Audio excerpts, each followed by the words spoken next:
অতুল ঘরে ঢুকিয়াই গম্ভীর হইয়া বলিল, মেজমাসিমা বলছেন মুখ পোড়া গেনির না আছে রূপ না আছে গুণ, তাকে একটা 60 বছরের বুড়োর সঙ্গে বিয়ে দিতে হবে। জ্ঞানদা জবাব দিল না। অবনত মুখে বাটা হইতে গোটা 2 পান লইয়া হাত উঁচু করিয়া ধরিল। অতুল পিছনে আসিয়া হাত হইতে পান লইয়া কহিল, কিন্তু পান সাজা ভালো হলে এবার মাপ করা হবে, 60কে কমিয়ে না হয় 20-21 দাঁড় করানো যাবে। জ্ঞানদা লজ্জায় মাথাটা ঝুঁকাইয়া প্রায় বাটার সঙ্গে এক করিয়া ফেলিল। অতুল গলা খাটো করিয়া বলিল, মাসিমার কাছে আর একটু হলে বলে ফেলছিলুম আর কি, আচ্ছা বেলা হলো, চললুম। জ্ঞানদা ইহারও প্রত্যুত্তর করিল না। সেই যে জড়সড় হইয়া মাথা হেঁট করিয়া বসিয়াছিল তেমনি বসিয়া রহিল।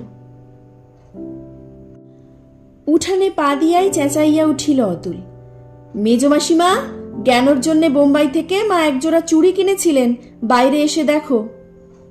কই দেখি বাবা বলিয়া দুর্গামণি পুনরায় রন্ধনশালা হইতে বাহির হইলেন। অতুল পকেট হইতে 2 গাছি চুড়ি বাহির করিয়া মেলিয়া ধরিল।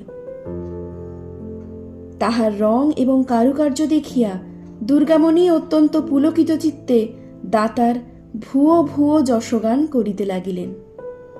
চুড়ি 2 গাছি কাঁচের বটে, কিন্তু সেরূপ মূল্যবান বাহারে চুড়ি পাড়াগাঁয়ে কেন, কলিকাতাতেও তখনও আমদানি হয় নাই।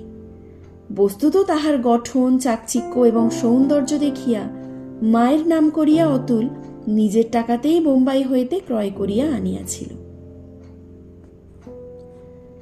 মায়ের ডাকাডাকিতে জ্ঞানদা বাহির হইয়া আসিল এবং নিঃশব্দ নতমুখে স্নেহের এই প্রথম উপহার হাত পাতিয়া গ্রহণ করিতে গিয়া তাহার অঞ্জলিবদ্ধ হাত দুটি কাঁপিয়া গেল। তাহার পরে দাতার পায়ের কাছে নমস্কার করিয়া সে ধীরে ধীরে প্রস্থান করিল।